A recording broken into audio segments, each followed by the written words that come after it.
حضرت صلی اللہ علیہ وآلہ وسلم پر وحی کا ابتدائی دور اچھے سچے پاکیزہ خوابوں سے شروع ہوا۔ آپ خواب میں جو کچھ دیکھتے وہ صبح کی روشنی کی طرح صحیح اور سچا ثابت ہوتا۔ پھر من جانب قدرت آپ تنہائی پسند ہو گئے اور آپ نے غار حرا میں خلوت نشینی اختیار فرمائی اور کئی دن اور رات وہاں مسلسل عبادت اور یاد الہی و ذکر میں مشغول رہنے لگے۔ جب تک گھر آنے کو دل نہ چاہتا توشہ ہمراہ لیے ہوئے وہاں رہتے۔ توشہ ختم ہونے پر ہی اہلیہ محترمہ حضرت خدیجہ رضی اللہ تعالی عنہا کے پاس تشریف لاتے اور کچھ توشہ ہمراہ لے کر پھر وہاں جا کر خلوت گزین ہو جاتے۔ یہی طریقہ جاری رہا یہاں تک کہ آپ پر حق منکشف ہو گیا اور آپ غار حرا ہی میں قیام پذیر تھے کہ اچانک حضرت جبرائیل علیہ السلام آپ کے پاس حاضر ہوئے اور کہنے لگے کہ اے محمد پڑھو۔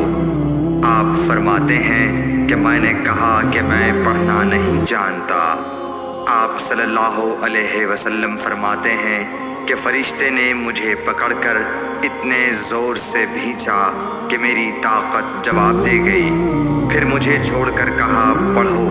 میں نے پھر وہی جواب دیا کہ میں پڑھا ہوا نہیں ہوں۔ اس فرشتے نے مجھ کو نہایت ہی زور سے بھینچا کہ مجھ کو سخت تکلیف محسوس ہوئی۔ پھر اس نے کہا کہ پڑھ۔ میں نے کہا میں پڑھا ہوا نہیں ہوں۔ فرشتے نے تیسری بار مجھ کو پکڑا اور تیسری مرتبہ پھر مجھ کو بھینچا۔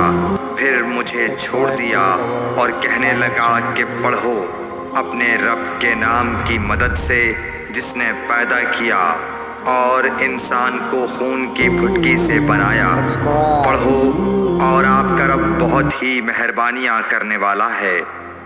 بس یہی آیتیں آپ حضرت جبرائیل علیہ السلام سے سن کر اس حال میں غار حرا سے واپس ہوئے کہ آپ کا دل اس انوکھے واقعے سے کانپ رہا تھا۔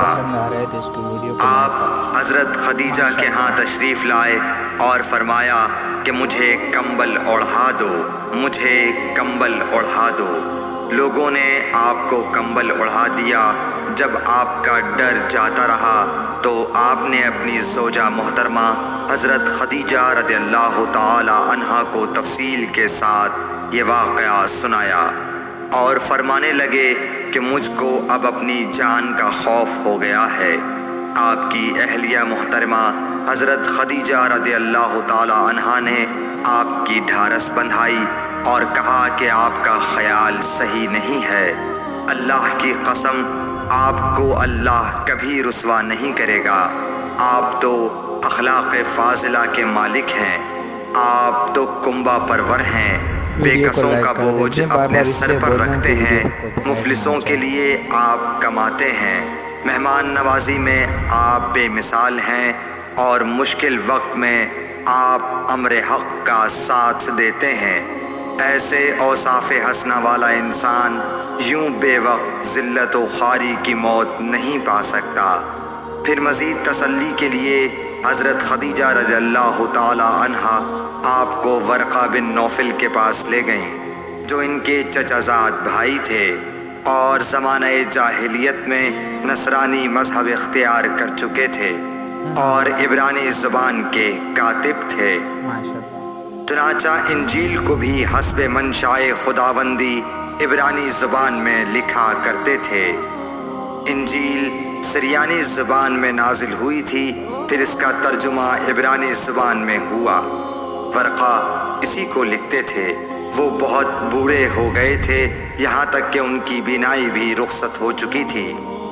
حضرت خدیجہ رضی اللہ تعالی عنہا نے ان کے سامنے آپ کے حالات بیان کیے اور کہا کہ اے چچا زاد بھائی، اپنے بھتیجے محمد صلی اللہ علیہ وسلم کی زبانی ذرا ان کی کیفیت سن لیجئے۔ وہ بولے کہ بھتیجے آپ نے جو کچھ دیکھا ہے اس کی تفصیل سناؤ۔ چنانچہ آپ صلی اللہ علیہ وآلہ وسلم نے از اول تا آخر پورا واقعہ سنایا، جسے سن کر ورقہ بے اختیار ہو کر بول اٹھے کہ یہ تو وہی ناموس معزز رازدان فرشتہ ہے جسے اللہ نے حضرت موسیٰ علیہ السلام پر وحی دے کر بھیجا تھا۔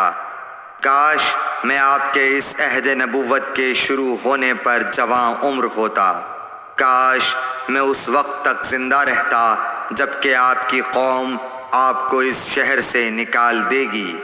رسول کریم صلی اللہ علیہ وآلہ وسلم نے یہ سن کر تعجب سے پوچھا کہ کیا وہ لوگ مجھ کو نکال دیں گے، حالانکہ میں تو ان میں صادق و امین و مقبول ہوں۔ ورقہ بولا، ہاں یہ سب کچھ سچ ہے، مگر جو شخص بھی آپ کی طرح امر حق لے کر آیا لوگ اس کے دشمن ہی ہو گئے ہیں۔ اگر مجھے آپ کی نبوت کا وہ زمانہ مل جائے تو میں آپ کی پوری مدد کروں گا، مگر ورقہ کچھ دنوں کے بعد انتقال کر گئے، پھر کچھ عرصے تک وحی کی آمد موقوف رہی۔ صحیح بخاری حدیث نمبر 3۔